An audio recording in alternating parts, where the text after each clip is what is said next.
Bismillahirrahmanirrahim. Assalamu alaikum all of you students. How are you? I hope you that all will be fine. My voice is clear. Slide is visible. Please type your comments if you are hearing me.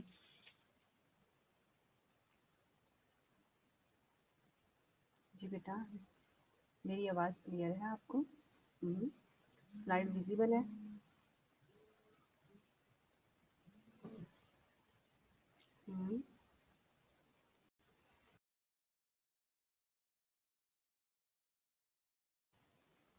जी बेटा. Arfa, Sumaya, my voice is clear. Then I will continue. जी बेटा. Are you heard me? आवाज़ बहुत कम आ रही है ma'am जी. लेकिन मैं तो काफ़ी लाउड बात कर रही हूँ. अभी भी कम है आवाज़? वालेकुम सलाम नुदरत. जी बेटा. आवाज़ कम आ रही है आपको? ओके. वालेकुम सलाम मुसर्रत.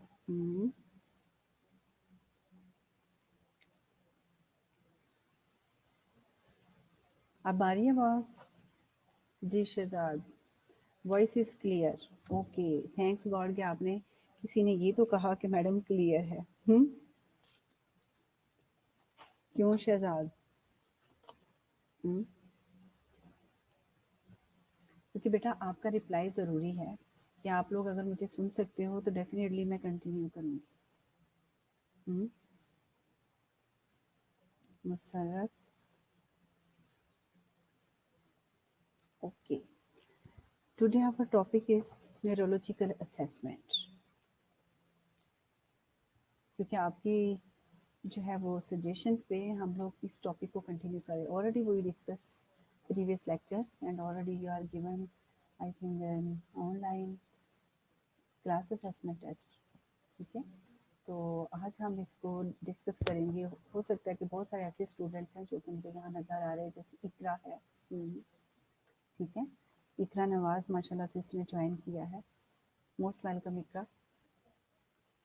फाइनली आपको याद आ गया कि हमें क्लास लेनी है. ऐसा ही है जी. ओके गुले लाला.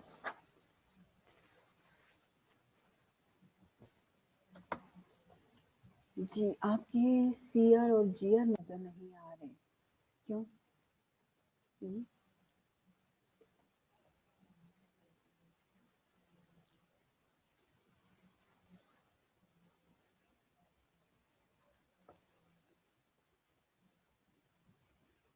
जी उमेरा वेलकम. उमेरा भी आई है.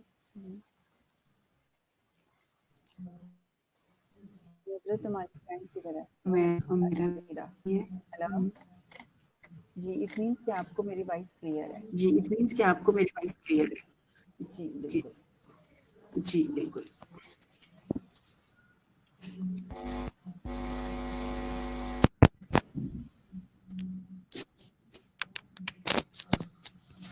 Okay.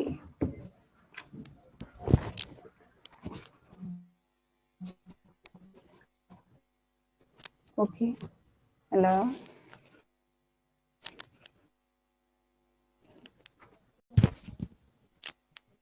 Okay it's okay, no problem. Issue हो सकता है इशू.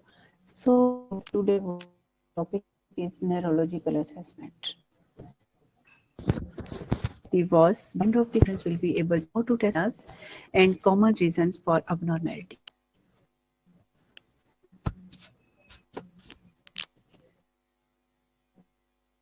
But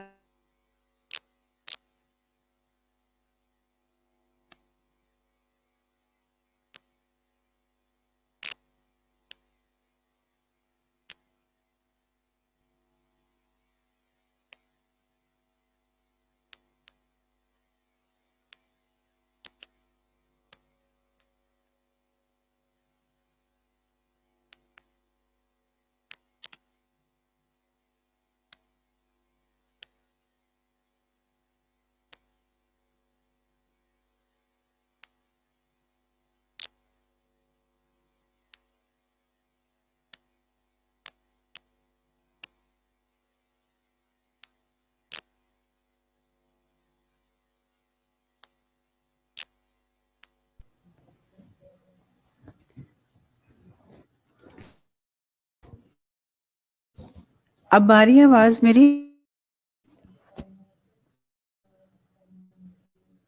जी बेटा आ रही है। नुदरत please type here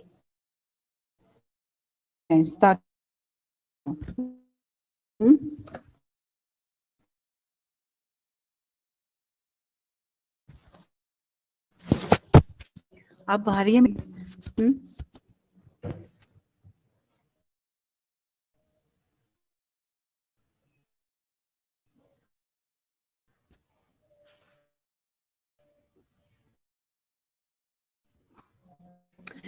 Okay, how to grade a flexin and how some abnormal reflexes look, which abnormalities look and what they means.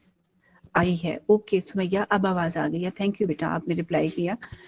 Ji, we know about the basic terminology of the neurological assessment. As you know, when we are assessing a neurological system, so at the beginning, it is compulsory to know the basic terms: agnosia, loss of ability to recognize object throughout a particular sensory systems, maybe visual, auditory, or tactiles, is called a agnosia.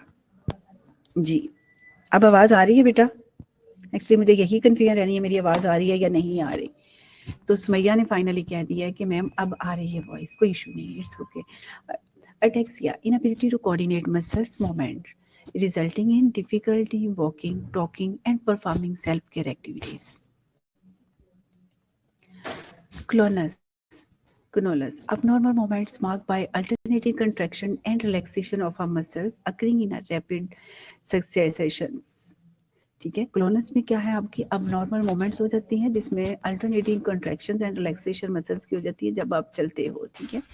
Photophobia, inability to tolerate, ठीक है, light. Definitely आपको पता photophobia से क्या है कि आप light को टॉलरेट नहीं कर सकते, आप में एबिलिटी नहीं है क्योंकि न्यूरोलॉजिकल डिस्टर्बेंस है। तो उस पॉइंट ऑफ व्यू से रिजिडिटी क्या है कि increase in muscle stone at rest characterize by increase resistant to passive stretch. ठीक है, रिजिडिटी क्या है कि स्टिकनेस है, सख्ती है किसी चीज़ की, इंक्रीज मसल स्टोन हो जाती है एट रेस्ट पे, और किसकी वजह से होती है, करेक्टराइज बाय इंक्रीज हमारी पैसिव स्ट्रेच जो है वो इंक्रीज हो जाती है जिसकी वजह से मसल्स रिजिड हो जाते हैं।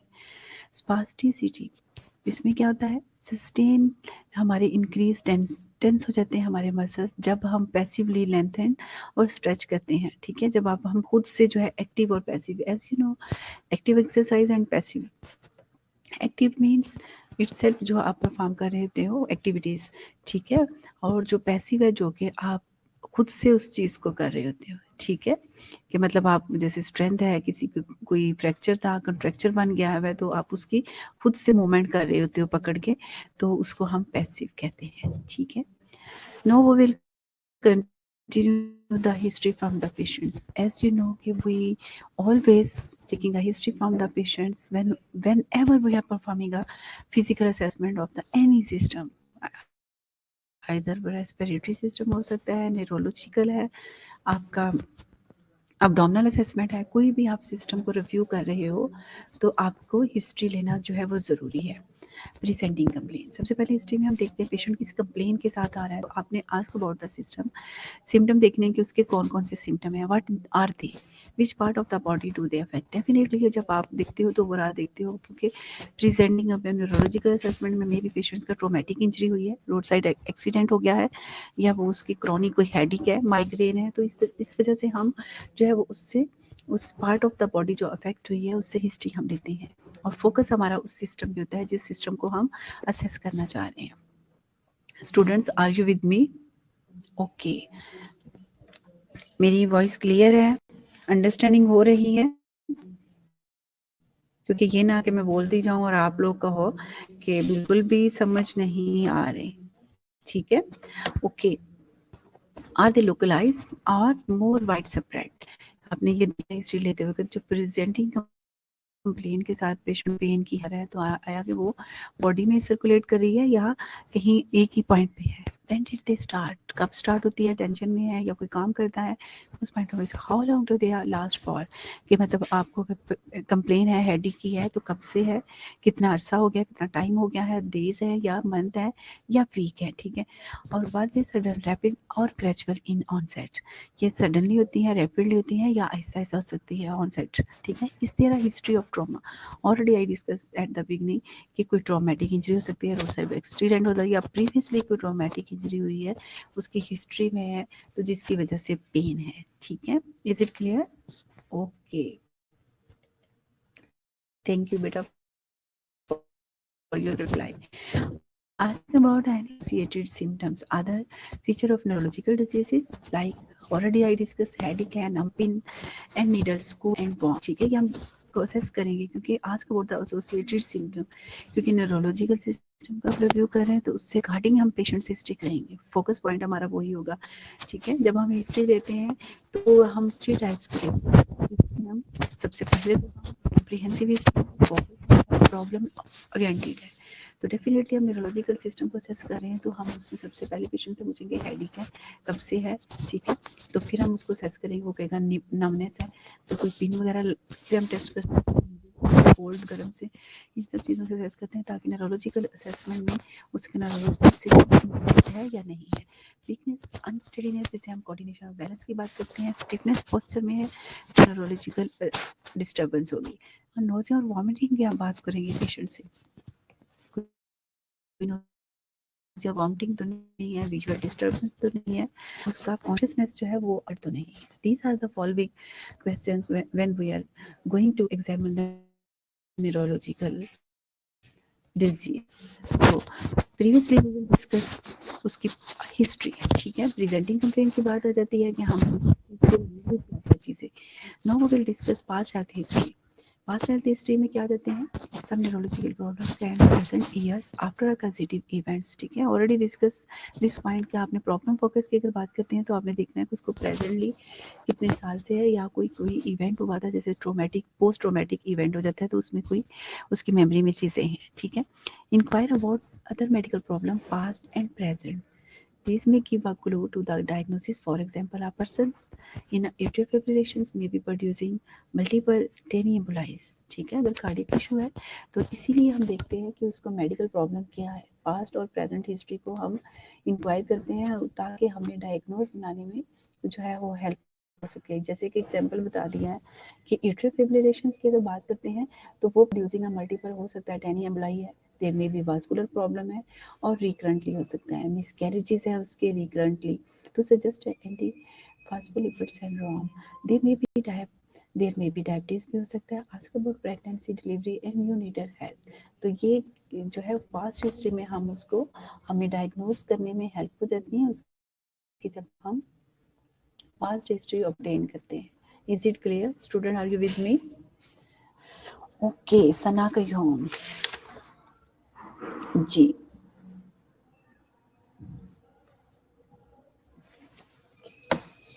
जी बेटा। ओके, सिम्टोमेटिक, सिस्टमेटिक इंक्वायरी में क्या हम करते हैं, देखते हैं। System is a very important here, for example loss of weight and appetite may suggest malignancy and this may be paraneoplastic syndrome भी हो सकता है पेशेंट्स को, gain in weight may have a precipitating diabetes, polyuria may suggest diabetes, ठीक है। तो अगर हम सिस्टमेटिक रिव्यू करते हैं या आर से कहते हैं रिव्यू ऑफ सिस्टम भी हम कह सकते हैं, ROS, ठीक है। आपकी बेट्स की बुक में, जैनेट वेबर की बुक में भी ये चीज़ें लिखी होती हैं। तो हम सिस्टमेटिक इंक्वायरी जो है वो यहाँ हिस्ट्री लेते वक्त बहुत इंपॉर्टेंट है।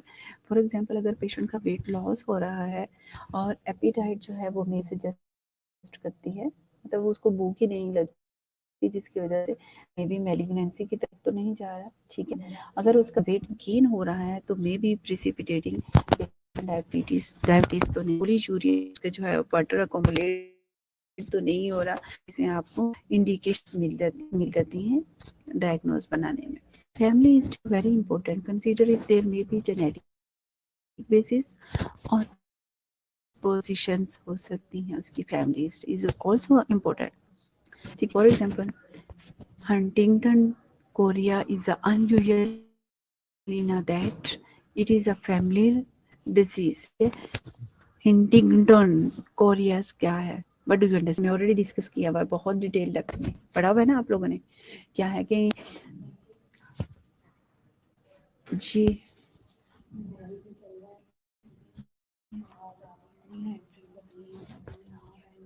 सॉरी बेटा, मोबाइल पे चल रहा है, किसी और का देखो। अब मैं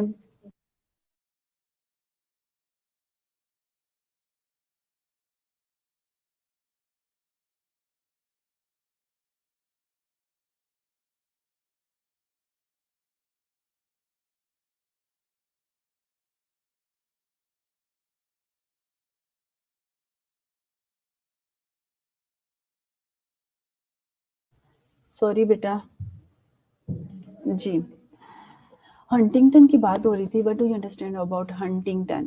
Korea is unusual in that it is a familial disease that is not present until well into adult life. A family history, for example, type 2 diabetes, cerebral aneurysm, neuropathies, epilepsies, migraine और vascular diseases may be important. ठीक है, may be important. जी Neelam Rashid welcome. Stuck हो गया जी बेटा, मैंने आपको बताया था इनकन्वीनियंट, मैंने ऑफ खुद से किया था, दूसरा टीचर जो है वो मेरे से बात करने के लिए आई थी। ठीक है, मैंने कहा था एक्सक्यूज मी बेटा ठीक है, वो भी ले रही थी जी। हंटिंगटन डिजीज की अगर मैं बात कर रही थी तो व्हाट डू यू अंडरस्टैंड, क्योंकि आप लोगों ने बताना है मुझे, हम ऑलरेडी बहुत दफा ये चीजें डिस्कस कर चुके हैं। क्या है हंटिंगटन?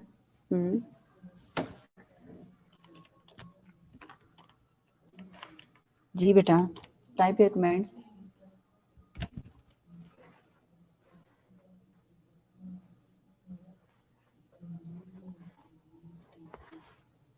जी, हंटिंगटन डिजीज क्या है? इसमें भी न्यूरो डिजनरेटिव चेंजेस हो जाती हैं। ठीक है, मैं आपको बता दूं कि हम न्यूरोलॉजिकल सिस्टम पढ़ रहे हैं, तो इसमें भी क्या है, हंटिंगटन कोरिया जो है is unusual neurodegenerative changes आ जाती हैं, और वो क्या है, ये बिलोंग करती हैं फैमिली में, फैमिली टू फैमिली चली जाती हैं, तो इसलिए हम फैमिली हिस्ट्री जो है पेशेंट से कलेक्ट करते हैं। ठीक है, तो मे बी ये चीज़ हो। ठीक है, और equipments required when we are performing a physical examination of the neurological system. So we require a big tray with a cover. Okay, Shumaila is also present. Actually मैं आप लोगों की अटेंडेंस को भी साथ साथ देख रही हूँ ताकि कोई बच्चा मिस ना हो जाए। ठीक है, okay. So we require a big tray और ट्रॉली। ठीक है, एक ट्रॉली चाहिए हमें, उसके ऊपर ट्रे हमें चाहिए विद कवर के साथ, शीट फॉर कवर पेशेंट्स, और हमें ग्लव्स चाहिए। एग्जैक्टली मैंने ऑलरेडी मेरा भी बता दिया है कि न्यूरो डिजनरेटिव चेंजेस आ जाती हैं जो कि फैमिली से ही बिलोंग करती हैं। शीट फॉर कवर पेशेंट्स के लिए जाती हैं मरियम इकबाल की। ओके, ठीक है, तो ग्लव्स हमें चाहिए क्योंकि आप सिस्टम को कर रहे हो, स्किन को डायरेक्ट टच कर रहे हो, तो इन चीज़ों के लिए आपको रिक्वायर है ग्लव्स। रिफ्लेक्सेस असेस करने के लिए, क्योंकि हमने लर्निंग ऑब्जेक्टिव्स हमने देखे हमारे क्या क्या है, उसमें हम रिफ्लेक्सेस देखेंगे, डीप रिफ्लेक्सेस भी देखेंगे, और उसमें हम स्ट्रेंथ भी देखेंगे, तो हमें हैमर की भी रिक्वायर है रिफ्लेक्सेस चेक करने के लिए। ट्यूनिंग फोर्क देखना, हमने कोऑर्डिनेशन बैलेंस की बात हो रही थी, 128 और 512 हर्ट्स का चाहिए हमें ये 1024 का ट्यूनिंग फोर्क, जो कि जिसमें हम कोऑर्डिनेशन बैलेंस चेक करेंगे सेरिबेलम का फंक्शन असेस करने के लिए। ठीक है, और स्नेलन आई चार्ट चाहिए हमें, क्योंकि हमें आई को भी असेस करना है जब हम क्रेनियल नर्व्स की बात करेंगे। Okay, it is a brain disorder that cause uncontrol moments and emotional problems and loss of thinking abilities. Definitely, thank you बेटा, आपने रिप्लाई किया। तो ये हम न्यूरोलॉजिकल डिजनरेटिव की बात कर रहे थे कि आंसर किया मरियम तारिक ने। तो स्नेलन चार्ट हमें चाहिए डेफिनेटली, जब हम क्रेनियल नर्व्स को हम रिव्यू करेंगे तो हर सिस्टम के क्रेनियल नर्व्स को हम असेस करने के लिए हमें स्नेलन आई चार्ट करें, जिसमें हम फॉरवर्ड डिस्टेंस विजन का देखेंगे, प्रेसबायोपिया और मायोपिया की बात हो रही है। पेन लाइट चाहिए जिसमें हमें पैरेलल चेक करना है ओडीओएस का, कि जिसमें हम कोऑर्डिनेशन बैलेंस देखेंगे। ठीक है, पैरेलल क्या है, pupil equal reactive to lights आ जाएगा। कॉटन स्वैप चाहिए जिसमें हम रिफ्लेक्सेस देखेंगे आई के। बॉल चाहिए जिसमें हमें जो है वो वार्म और कोल्ड वाटर डालने के लिए, ताकि हम पेशेंट्स की नर्व्स को असेस कर सकें। बीपी हमें स्टेथोस्कोप चाहिए स्टील की ट्रे चाहिए, टेस्ट ट्यूब चाहिए जिसमें फॉर कोल्ड और वाटर के लिए आ गया है, और वाटर चाहिए, ठीक है, रिफ्लेक्सेस देखने के लिए। और सॉरी इसमें हमें देखना है कि पीपल रिफ्लेक्सेस देखने के लिए कॉमन पिन एंड नीडल चाहिए हमें, 2 पॉइंट डिस्क्रिमिनेशन, और हम 1 पॉइंट में देखेंगे कि शार्प और डलनेस की बात करते हैं, ठीक है। These are the tool of the trade, हम इनको इक्विपमेंट्स भी कहते हैं और टूल भी कहते हैं, ठीक है। जिसमें हमारा स्नेलन शार्ड है, पिन है जिसमें हम सेफ्टी पिन है, एक हम ब्लड भी यूज़ कर सकते हैं, और शार्प एज भी देते हैं। ट्यूनिंग फोक हमारा है, ठीक है। हमारे टंग डिप्रेसर है जिसमें हम ब्लड के बाद यूज़ कर सकते हैं। विभिन्न की रिफ्लेक्सेस की भी हम बात करेंगे। हैमर है, हम हैमर में डीप टर्न डाउन और पैथोलॉजिकल रिफ्लेक्सेस असेस करने के लिए। कॉटन बर्ड्स में जिसमें हम कॉर्निया रिफ्लेक्सेस देखेंगे, और हम फंडोस्कोपी करने के लिए डायग्नोस्टिक स्कोप है, ठीक है, इसको हम डायग्नोस्टिक स्कोप भी कहते हैं। इसके आगे अगर हम ईयर का ऑटोस्कोप की चीज़ें लगा देंगे ईयर्स के लिए तो ऑटोस्कोप हो जाएगा। अगर हम ऑप्थेल्मोस्कोप की आई असेस करने के लिए लगा देंगे तो हम इसको ऑप्थेल्मोस्कोप, तो इसलिए हम we can say here is this picture is a diagnostic set, okay. Indication क्या है कि किन किन चीज़ों में हम किन किन प्रॉब्लम्स में हम पेशेंट्स को क्या जो है न्यूरोलॉजिकल सिस्टम उसका असेस करते हैं। Patient suffering under diseases such as meningitis वाले पेशेंट्स को, हेड इंजरी जिनकी हो, ब्रेन ट्यूमर है, अनकॉन्शियस पेशेंट्स हैं जिसमें हम कॉटी को पढ़ेंगे, हम decorticate and decerebrate conditions आ जाती हैं, अनकॉन्शियस कोमाटोस पेशेंट्स की हम बात। हाई ग्रेड फीवर है, हाई ग्रेड फीवर क्यों हो रहा है, कार्डिक टेम्परेट हो सकता है, पेशेंट्स की हार्ट डिजीजेस हो सकती हैं, और टेक्नासल पेशेंट्स एंड कोमा वाले पेशेंट्स, इन पेशेंट की कंडीशंस में हम क्या करेंगे, पेशेंट्स को जो है असेस करेंगे उनके न्यूरोलॉजिकल पॉइंट ऑफ व्यू से। अब physical assessment, a complete neurological assessment consist of 5 steps.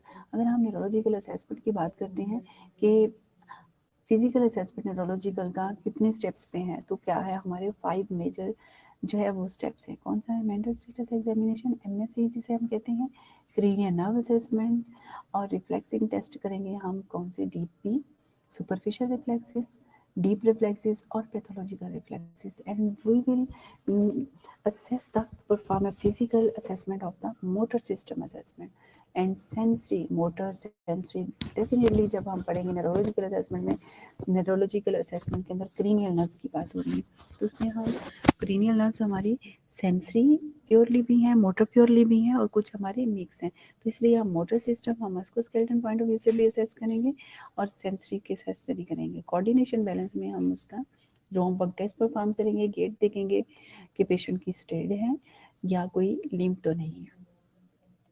Okay students, are you with me? Clear है सब चीजें?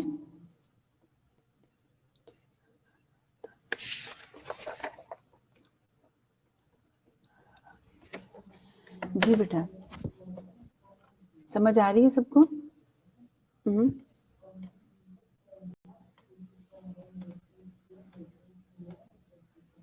जी बेटा, सब समझ आ रही है?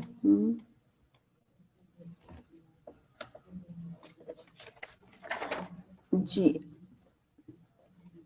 एनी क्वेश्चन जो आप लोगों ने अभी तक पढ़ा है उसमें कोई क्वेरी आपकी, कोई क्वेश्चन?